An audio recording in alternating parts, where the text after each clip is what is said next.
Thanks very much for staying with us. Time now for Iron Africa with me, Georgia Calvin-Smith. Tonight, militants in Nigeria's Niger Delta say they will not be taking part in talks with the government. The Niger Delta Avengers have been attacking oil producers in a bid to force more of the profits to go to local people. Also, Nigerian football icon Stephen Keshi dies aged 54. He was a charismatic and outspoken big boss who won African Cup titles as both captain and coach of his country. And Kenya says it will form a committee to discuss the election commission after opposition protests demanding its disbandment over alleged corruption turned deadly. But first, the militant group, the Niger Delta Avengers, has rejected an offer of talks with the Nigerian government. The group's repeatedly targeted the facilities of oil producers in the Niger Delta. They want locals to get a greater share of the benefits from oil taken from the southern Delta swamps. Now, the militants' attacks have brought Nigeria's oil output to a 20-year low, contributed to rocketing prices. Chika Odua joins us now with more. Chika, so why isn't the group playing ball?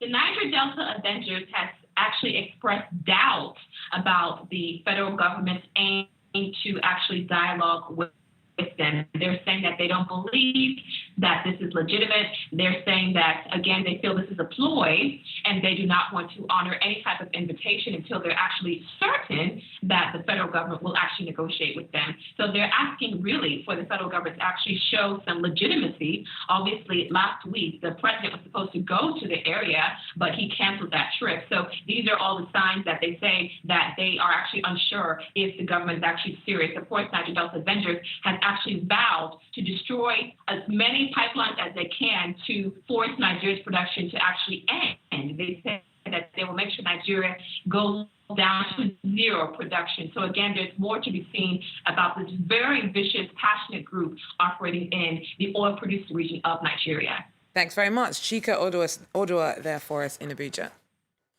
Well, now he was known as Big Boss. Tributes poured in Wednesday to former Nigerian player and coach Stephen Keshi after he died of a suspected heart attack, aged 54.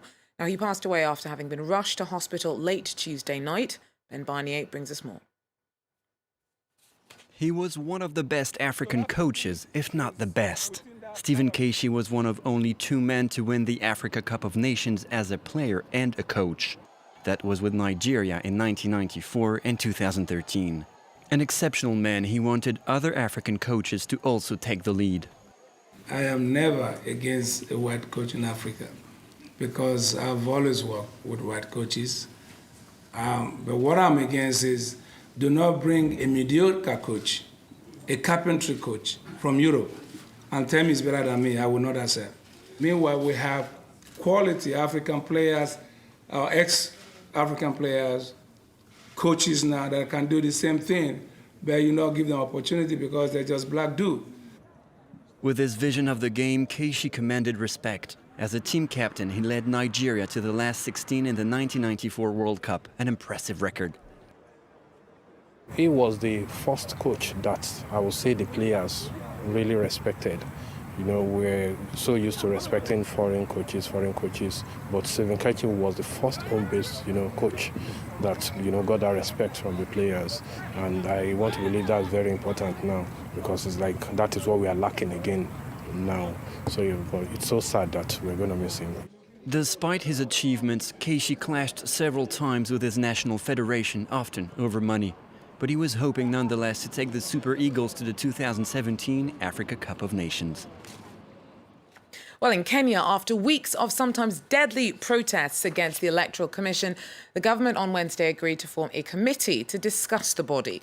Demonstrators accuse it of bias towards the government of President Uhuru Kenyatta and say that it is not fit to oversee next year's presidential elections. At least 5 people were killed and dozens wounded as police cracked down on rallies that began at the end of April. Duncan Woodside joins us now with more. Duncan, so what's prompted the proffering of this apparent olive branch from the government?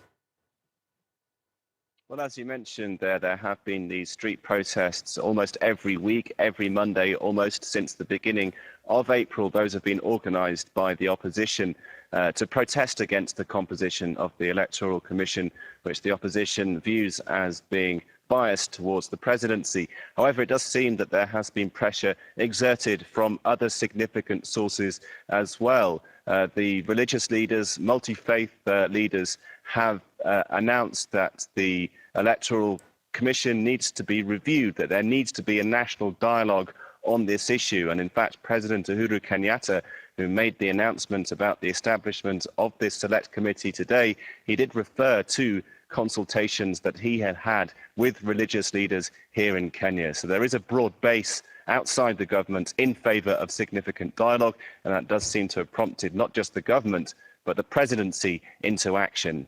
So is a select committee likely to cut it with organisers of the protests? Well, a reaction from the main opposition leader, Raila Odinga, who has been instrumental in organising these protests, has been positive. He said after the announcement from the president today that he welcomed the move, saying that the establishment of this select committee is in line with the demands that he and other opposition leaders have been making. And he also hinted at the possibility of at least a temporary halt to protests. He said that the opposition would sit down tomorrow to discuss the matter, to discuss the ongoing demonstrations and in fact to review the situation, he said. Also, what's interesting here is that this select committee will be established and will sit in a context where the government or the two main governing parties don't hold a formal majority in the lower house. So it's not all going to go the government's way. Thanks very much. Duncan Woodside there for us in Kenya. Now, a suspected mastermind of a multi-million-euro operation smuggling African migrants into Europe has been extradited from Sudan to Italy. 35-year-old Eritrean Medane Yedago Mered is one of 4 people wanted in connection to the trafficking ring.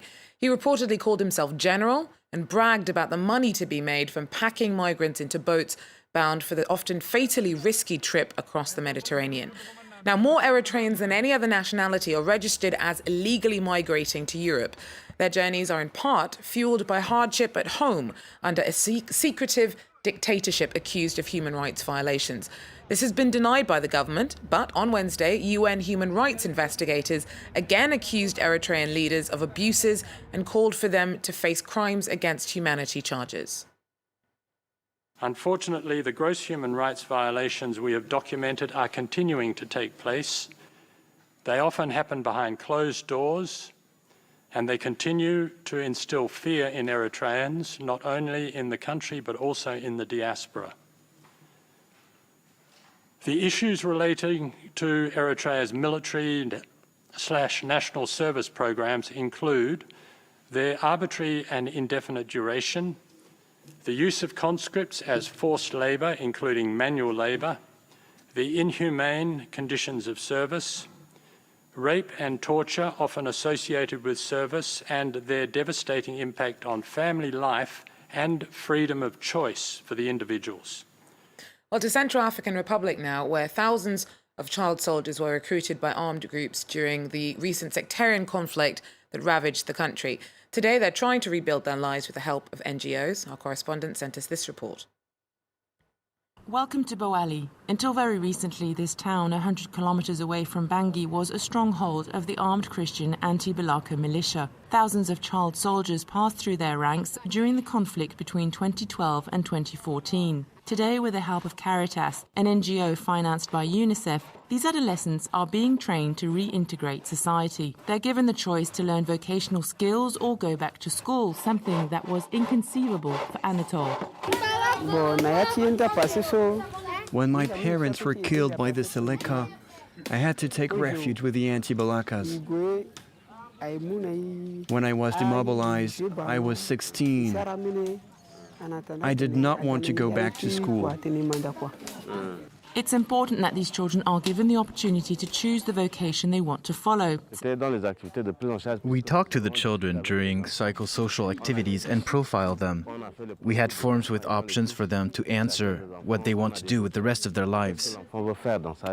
Tailor, carpenter or mechanic, Dieudonné, a former child soldier, also made his choice. I'm studying mechanics with Caritas. I was in the service of the anti-Balaka and Caritas came and took us to teach us mechanics.